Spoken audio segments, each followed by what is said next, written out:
आज मैं आपको एक ऐसी बीमारी के बारे में बताऊंगा जो धीरे धीरे हमारी सोसाइटी को ख़त्म करती जा रही है, जिसकी वजह से दुनिया में सबसे ज़्यादा मृत्यु होती है।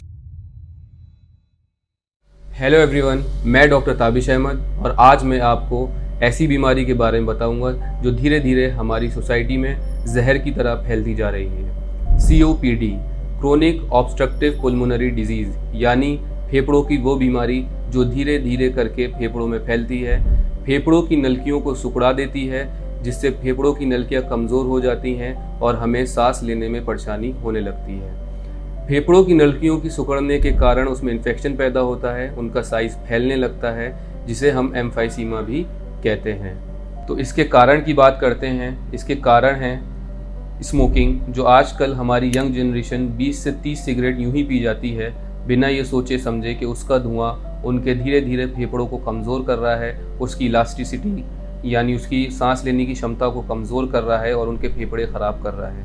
दूसरा इसका कारण है एयर पोल्यूशन, यानी फैक्ट्रियों से निकला हुआ धुआं, गाड़ियों से निकला हुआ धुआं, लकड़ी का चूल्हा जिसमें से धुआं निकलता है और सीधा हमारे फेफड़ों में जाता है। तीसरा इसका कारण है केमिकल्स, जो आजकल आमतौर पे हम देखते हैं गाँव देहात में केमिकल्स का इस्तेमाल होता है, उसकी वजह से भी हमें ये परेशानी हो सकती है, जिससे हमारी नलियाँ सिकुड़ सकती हैं। और इसका एक बहुत रेयर जेनेटिक डिसऑर्डर भी होता है जिसमें अल्फ़ा-1 एंटीट्रिप्सिन की डेफिशिएंसी हो जाती है। तो अगर आपको भी बार बार खांसी हो रही है, बलगम आ रहा है या बहुत जल्दी सांस फूल जाता है, तो आप भी अपना COPD का टेस्ट करवाएं, जिसमें सबसे गोल्ड स्टैंडर्ड जो बहुत महत्वपूर्ण है वो है स्पायरोमेट्री। इसमें हम FEV1/FEVC का रेशो देखते हैं, यानी कि 1 सेकंड में हम कितनी हवा ज़ोर से बाहर निकाल पा रहे हैं और 1 सेकंड में हम कितनी सांस ले रहे हैं।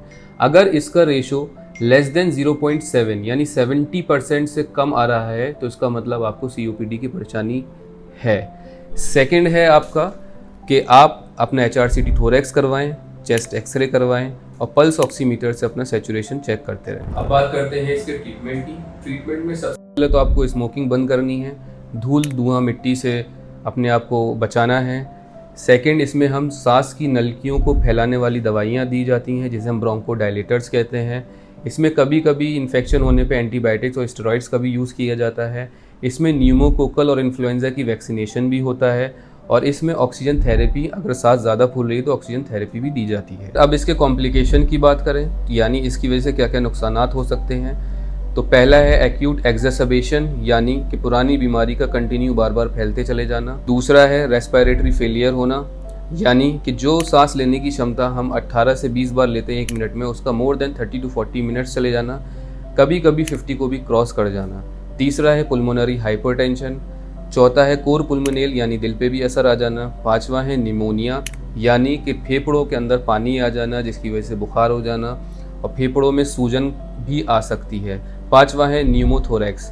न्यूमोथोरैक्स जो मैं अपनी पिछली वीडियो में आपको बता सकता हूँ, आप पिछली वीडियो में जाके देख सकते हैं कि न्यूमोथोरैक्स में हमारे साथ क्या क्या हो सकता है। तो अब इसको प्रिवेंट कैसे करना है, कैसे इसको रोक सकते हैं, तो इसके प्रिवेंशन में सबसे पहले हमें स्मोकिंग अवॉइड करनी है, अपने आप को एक हेल्दी इन्वायरमेंट देना है, धूल मिट्टी धुएं से दूर रखना है, पॉल्यूशन से दूर रखना है, वैक्सीनेशंस का इस्तेमाल करना है और सबसे इम्पॉर्टेंट पुल्मोनरी रिहैबिलिटेशन, यानी कि फेफड़ों को ताकत पहुँचाने वाली, फेफड़ों की क्षमता बढ़ाने वाली एक्सरसाइज करनी है। अपनी नेक्स्ट वीडियो में मैं आपको बताऊंगा कि कैसे फेफड़ों को मजबूत किया जाता है, फेफड़ों को मजबूत करने वाली एक्सरसाइज बताऊंगा। Thank you everyone. तो अगर आप चाहते हैं कि मैं आगे भी ऐसी वीडियोस बनाता रहूं डिजीज़ पे, दवाइयों पे, तो मुझे फॉलो करें, सब्सक्राइब करें, शेयर करें और ज़्यादा से ज़्यादा मेरी वीडियो को लोगों तक पहुँचाएँ ताकि अवेयरनेस फैले, और कमेंट करके बताएं कि नेक्स्ट वीडियो आप किस चीज़ पे चाहते हैं।